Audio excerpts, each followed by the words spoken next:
ఓం శ్రీమాత్రే నమః. ETV life ఆధ్యాత్మిక ఛానల్ ప్రేక్షకులకు స్వాగతం. దాతవ్యమితి యద్దానం దీయతేనుపకారిణే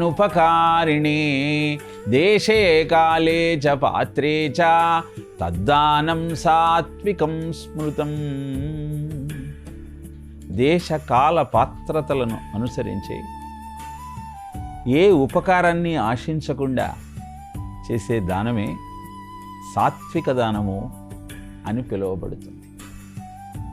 వాజశ్రవసుడు కేవలము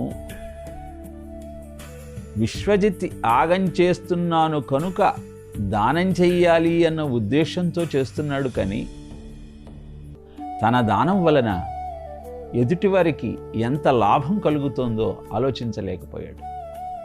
అందుకే పాలిచ్చే గోవులను పెరటిలో కట్టుకొని పనికిరాని గోవులను దానం చేయడం ప్రారంభించాడు. ఈ విషయాన్ని గమనించిన నచికేతుడు, వాజశ్రవసుని కుమారుడు, తండ్రికి విషయం తెలియజేయాలన్నటువంటి ఆలోచనతో తండ్రి దగ్గరికి వెళ్ళి, నాన్నగారు, విశ్వజిత్ యాగంలో సమస్త సంపదలను దానం చేయాలంటారే, మరి నన్నెవరికి దానం చేస్తున్నారు అని ప్రశ్నించాడు. పదే పదే ఇదే ప్రశ్నను అడుగుతున్న పిల్లవాడి మంకుపట్టును చూసి విసిగిపోయిన వాజశ్రవసుడు, నిన్ను యముడికి దానం చేస్తున్నాను పోవు అంటూ ఆగ్రహంగా పలికాడు. తండ్రి ఆజ్ఞను శరసావహించి నచికేతుడు యమపురికి వెళ్ళి, యముడు యమసదనంలో లేని కారణాన 3 రోజులు నిరాహారంగా యముడి కోసం నిరీక్షించాడు. 3 రోజుల తర్వాత వచ్చిన యమధర్మరాజు తన ఇంట్లో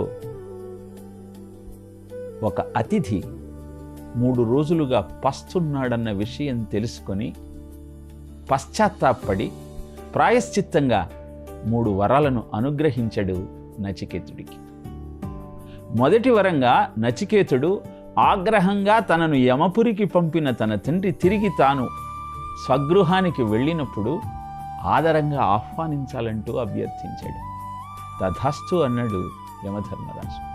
రెండవ వరంగా సమాజంలో ఉన్న ప్రజలంతా సుదీర్ఘకాలం స్వర్గంలో భోగాలన్నీ అనుభవించాలి అంటే ఎలాంటి యజ్ఞాన్ని చెయ్యాలో తెలియజేయమన్నాడు. విధి విధానాన్ని తెలియజేసి దానికి నాచికేత అగ్ని అంటూ నామకరణం చేశాడు యమధర్మరాజు. అనంతరం ఆత్మవిద్యను ప్రసాదించమంటూ అభ్యర్థించాడు. 2 వరాలను ఉత్తరక్షణమే ప్రసాదించిన యమధర్మరాజు 3వ వరాన్ని నచికేతుడికి అందించటంలో కొంత ఆలోచన చేశాడు. అర్హతను పరీక్షించిన తరువాత అద్భుతమైన ఆత్మ విద్యను బోధించటం ప్రారంభించాడు. నజాయతే మ్రియతే వా కదాచిత్ అని భగవద్గీతలో తెలియజేసిన సత్యాన్ని నజాయతే మ్రియతే వా విపశ్చిత్ నాయం కుతశ్చిత్ న బభూవ కశ్చిత్ అజో నిత్య శాశ్వతోయం పురాణో న హన్యతే హన్యమానే శరీరే అంటూ ఆత్మతత్వాన్ని వివరించటం ప్రారంభించాడు. ఆత్మకు సావు లేదు, పుట్టుక లేదు. ఆత్మ నుంచి ఏది పుట్టదు, ఆత్మ దేని నుంచి పుట్టదు. నిత్యము, సత్యము, శాశ్వతము అయినటువంటి ఆ ఆత్మ చైతన్యాన్ని గుర్తించాలి.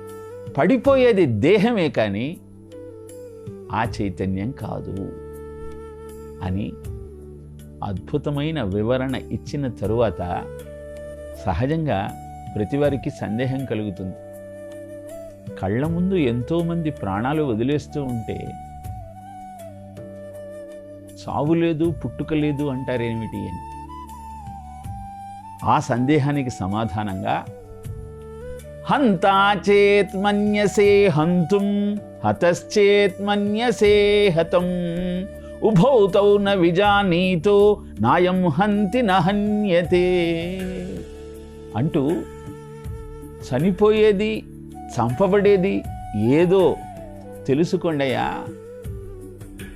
హంత హంతుం మన్యసే చేత్ హతః హతం మన్యసే చేత్ ఉభౌ తౌ విజానీతః తౌ ఉభౌ విజానీతః. అయం ఆత్మ న హంతి న హన్యతే. అంటే చంపబడేది చంపబడుతున్నానని అనుకున్నా, చంపేది చంపుతున్నానని అనుకున్నా, ఆ రెండూ కూడా ఆత్మజ్ఞానము లేనివే. అలా భావించేవారంతా అవివేకులే. ఎందుకంటే ఆత్మకు సావు లేదు, అది ఎవరినీ చంపదు. నాయం హంతి నా హన్యతి. ఏమిటండి ఇది? చావటం ఏమిటి, చావకపోవటం ఏమిటి, ఒకళ్ళు చంపేది ఏమిటి, అనుకోవటం ఏమిటి, ఇలా చాలా కన్ఫ్యూజింగ్గా ఉన్నదే ఈ కాన్సెప్ట్ అన్నటువంటి సందేహం మనకు కలుగుతుంది. స్థూల సూక్ష్మ కారణ శరీరాల సమాహారమే జీవుడి యొక్క జీవనం. స్థూల శరీరం కనబడుతూ ఉన్నది. చంపబడేది స్థూల శరీరం అయితే, చంపబడుతున్నాను అనుకునేది సూక్ష్మ శరీరం. చంపేది స్థూల శరీరం అయితే, చంపుతున్నాను అనుకునేది సూక్ష్మ శరీరం అంటే మనస్సు. భూమన్మానస బుద్ధ్యహంకృతి మిల్లత్ చిత్తాఖ్యవృతంవితం తచ్చాంతఃకరణం విభో తవ బలాత్ సత్వాంశయేవా సృజత్. నారాయణీయంలో చెప్పుకున్నాం. మనస్సు, బుద్ధి, అహంకారము, చిత్తము ఇవన్నీ అంతఃకరణ. ఇదే సూక్ష్మ శరీరం. ఈ సూక్ష్మ శరీరము, కారణ శరీరము, స్థూల శరీరం, ఈ మూడింటికి ఆధారము ఆ చైతన్యం, ఆ ఆత్మ. వీటన్నింటినీ నడిపించేది. దానికి సావు లేదు, అది ఎవరిని చంపదు. చంపేది కాదు, చనిపోయేది కాదు. ఇంత క్లిష్టంగా ఉన్నటువంటి ఈ సిద్ధాంతాన్ని ఎలా అవగతం చేసుకోవాలి అంటే, స్థూల శరీరము పంచభూతాలతో కూడుకొని ఉన్నది. అది పంచభూతాలలో కలిసిపోతుంది. సూక్ష్మ శరీరము ఈ స్థూల శరీరం పోయిన తరువాత కారణ శరీరం వల్ల కలిగిన వాసనల కారణంగా ఈ ఉపాధిని వదిలి ఇంకొక ఉపాధిలోకి ప్రవేశిస్తుంది. కనుక జీవుడికి అసలు మరణమే లేదు. శబ్దాద్వ్యోమ ససజ్జిత విభో స్పర్శం తతో మారుతం తస్మాత్ రూపమహోధ చ రసం తోయం చ గంధం మహీం ఏవం మాధవ పూర్వపూర్వకలనాదాద్య ధర్మాన్వితం భూతగ్రామమిమం త్వమేవ భగవన్ ప్రాకాశయస్తామసాత్ అంటూ ఇంద్రియాలు, తన్మాత్రలు ఏ విధంగా ఆవిష్కరింపబడ్డాయో తెలియజేస్తాడు నారాయణీయంలో, నారాయణ భట్టతిరి. కాబట్టి ఏ పంచభూతాల యొక్క సమ్మేళనముగా ఈ దేహం ఏర్పడిందో అది మళ్ళీ పంచభూతాలలో కలిసిపోతుంది. సూక్ష్మ శరీరము ఈ దేహంతో అవసరం తీరింది గనుక ఇంకొక దేహంలోకి ప్రవేశిస్తోంది. మరి ఈ సూక్ష్మదేహం నశిస్తుంది అంటే కారణ శరీరం నశించినప్పుడు. అదే ముక్తి. ఏ విధంగా ఆలోచించినా మరణం అనేది లేదు. కేవలము energy can neither be created nor be destroyed, it only changes its form అన్నటువంటి శక్తి నిత్యత్వ సూత్రమే ఈ చైతన్యానికి, ఈ శక్తికి కూడా ఆపాదించవచ్చు.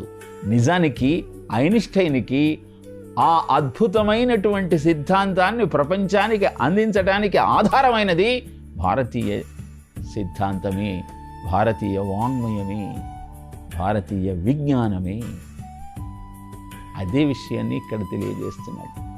మీరు ఎన్ని రకాలుగా చెప్పినా ఎందుకు ఈ హంతాస్తేత్ మన్యసే హంతుం హతశ్చేత్ మన్యసే హతం ఉభౌ తౌ న విజానీతో నాయం హంతి నహన్యతే అన్న మంత్రం మాకు సరిగా అర్థం కావటం లేదు. ఏదైనా సరే ప్రత్యక్ష ప్రమాణము ఉన్నదా అంటే ఆత్మతత్వాన్ని వివరించటానికి రమణతత్వమే, రమణుల జీవితమే ప్రమాణము. పోయిన ప్రసంగంలో రమణులకు కలిగిన ఆత్మానుభూతి గురించి తెలియజేసింది. అలాంటి అనుభూతి కలిగిన తరువాత ఈ దేహము నేను కాదు, అందరిలో ఉన్న చైతన్యమే నేను, దానిని గుర్తించినప్పుడే నిత్యము సత్యము శాశ్వతము అయినటువంటి ఆనందం, ఆ అనుభూతి, ఆ నేను ద్యోతకమవుతుంది. అది 1896 జూలై 15వ తారీఖు నాడు అనుభూతి చెందాడు వెంకటరామన్. ఆ తరువాత భగవాన్ రమణులుగా మనందరి చేత ఆరాధింపబడ్డాడు. అలాంటి అనుభూతి కలిగిన తరువాత ఆ జీవనం ఎలా ఉంటుంది దానిని భగవాన్ రమణులే తెలియజేశారు. 1896 జూలై 15వ తారీఖు నాడు ఎప్పుడైతే పడిపోయేది దేహమే, నేను నిత్యము సత్యము శాశ్వతము అయినటువంటి ఆత్మ చైతన్యాన్ని అన్న అనుభూతి కలిగిందో అప్పటి నుంచి వెంకటరామన్ యొక్క జీవితమే మారిపోయింది. అప్పటిదాకా అల్లరి చిల్లరిగా తిరుగుతూ ఉండేటువంటి, ఆటలే లోకంగా గడుపుతూ ఉండేటువంటి వెంకటరామన్ మౌనం వహించేవాడు. మీనాక్షి సుందరేశన్ దేవాలయానికి వెళ్ళి అక్కడ భోరున ఏడుస్తూ ఉండేవాడు. నన్ను అనుగ్రహించండి అని ప్రార్థిస్తూ ఉండేవాడు. అనుభూతి కలిగిన తరువాత వెంకటరామంలోని భక్తి జలధి ఉప్పొంగింది. అప్పటిదాకా అవి విగ్రహాలు మాత్రమే. అనుభూతి కలిగిన తరువాత సజీవ మూర్తులుగా భాషించారు పార్వతీ పరమేశ్వరులు. ఒక మంట ప్రారంభమైంది. అది కేవలం ఆ మీనాక్షి సుందరేశనుల సమక్షంలో మాత్రమే ఉపశమనం జరిగేది. భరింపలేని శిరోవేదన ప్రారంభమైంది. ఎప్పుడు మౌనంగా ఉంటూ ఆటల పట్ల, చదువుకోవటం పట్ల ఆసక్తి తగ్గినటువంటి భగవాన్ రమణులను చూచి అన్నగారైన నాగస్వామి, పెద్ద జ్ఞాని బయలుదేరాడు, నీకెందుకయ్యా చదువు అంటూ వ్యంగ్యంగా వేళాకోళం చేసేవాడు. అది 1896వ సంవత్సరము ఆగస్టు 29వ తారీఖు. ఆ రోజు భగవాన్ రమణులు వెంకటరామన్గా ఉన్న తరుణంలో బడిలో ఇంగ్లీష్ మాస్టారు ఆంగ్ల వ్యాకరణం సరిగా రావటం లేదని 3 సార్లు రాయమంటూ ఒక హోంవర్క్ ఇచ్చారు. దాన్ని 2 సార్లు రాశారు. తరువాత ఆసక్తి లేక ఆ కలాన్ని, పుస్తకాన్ని పక్కకు పెట్టారు. ఇది గమనించారు అన్నగారైన నాగస్వామి. అలాంటప్పుడు ఈ చదువు నీకు అక్కరలేనప్పుడు ఇక్కడ ఉండటం ఎందుకయ్యా అంటూ వ్యంగ్యంగా మాట్లాడారు. నాగస్వామి మాట్లాడింది వ్యంగ్యంగా అయినా అదే వెంకటరామనుకు స్ఫూర్తిదాయకమైంది. అవును, అధ్యాత్మ విద్యానాం, ఆ స్వామిని తెలుసుకొని అక్కడ ఉండని జీవితం వృధా కదా, ఎక్కడికి వెళ్ళాలి అన్న ఆలోచన వెంకటరామంలో ఉదయించింది. అప్పుడు స్ఫురించింది అరుణాచలానికి వెళ్ళాలన్న ఆలోచన. అంతే, ఏదో సాకు చెప్పి ఇంట్లోంచి బయటపడాలని భావించారు. అన్న నాగస్వామితో ఇవాళ బడిలో విద్యుత్ శక్తి మీద ప్రత్యేకమైన తరగతులు ఉన్నాయి, నేను బడికి వెళుతున్నాను అని చెప్పాడు. వెంటనే నాగస్వామి, నా కాలేజీ ఫీజు 5 రూపాయలు కట్టాలి, నువ్వు ఎలాగూ బడికి వెళుతున్నావు కాబట్టి నా ఫీజు కట్టేయి అని ఆదేశించాడు. అరుణాచలానికి వెళ్ళటానికి ఎంత ఖర్చు అవుతుందో అట్లాస్ చూసి తెలుసుకున్నాడు వెంకటరామన్. పిన్ని గారి అనుమతితో పెట్టెలోని 5 రూపాయలు తీసుకొని 3 రూపాయలు సరిపోతాయి కదా అని భావించి మిగతా 2 రూపాయలు పెట్టెలోనే ఉంచారు. అనంతరము అన్నగారికి ఒక లేఖ రాశారు. ఈ లేఖ యొక్క సారాంశమే ఆత్మానుభూతి యొక్క అద్భుతాన్ని ఆవిష్కరించే సత్యం. అందుకోసమే హంతాచేస్ మన్యతే హంతుం హతశ్చేత్ మన్యసే హతం ఉభౌతౌ న విజానీతో నాయం హంతి న హన్యతే అన్న మంత్రానికి రమణుల యొక్క ఈ జీవిత ఘట్టాన్ని ఉదాహరణగా తెలియజేస్తారు. ఏం రాశారు ఆ లేఖలో అంటే, ఇది నేను నా తండ్రి ఆదేశం మేరకు నా తండ్రిని చేరుకోవటం కోసం బయలుదేరుతున్నాను. ఇది ఆ సత్కార్యములో వినియోగింపబడినది. దీనికోసం వెతుకులాడుతూ ద్రవ్యాన్ని వ్యయం చేయాల్సిన అవసరం లేదు. మీ ఫీజు కట్టబడలేదు, ఇట్లు సంతకం లేదు. నేను నా తండ్రి ఆజ్ఞ మేరకు ఆయనను వెతుక్కుంటూ బయలుదేరాను అని రాసినటువంటి వెంకటరామన్ ఇది సత్కార్యములో వినియోగింపబడుతున్నది అని శరీరాన్ని గురించి తెలియజేశారు. దేహము వేరు, నాలో ఉన్న చైతన్యాన్ని తెలుసుకోవటం వేరు అన్న సత్యాన్ని వివరిస్తూ దేహాన్ని ఇది అంటూ సంబోధించి నేను శరీరము కాదు అన్న సత్యాన్ని ప్రతిబింబింపచేశారు. ఆ అద్భుతమైన సారాంశమే అనంతరం చనిపోయేది, చంపబడేది స్థూల సూక్ష్మ శరీరాల యొక్క విశేషము తప్పితే ఆత్మ అనేది చంపేది కాదు, చనిపోయేది కాదు. ఈ విషయాన్ని తమ ఆలోచనకు, తమ స్వార్థానికి ఉపయోగించుకునే వ్యక్తుల యొక్క ఆలోచనను కూడా ఉదహరిస్తూ ఒక దృష్టాంతం చెబుతారు. హత్య చేసిన నేరస్తుడు జడ్జి గారి దగ్గరికి వచ్చి, నాకు మీరు ఉరిశిక్ష వేయటం అనుచితం అని వాదన ప్రారంభించాడు. భగవద్గీత మీద ప్రమాణం చేసి అంత నిజమే చెబుతాను, అబద్ధం చెప్పను అని చెప్పానండి.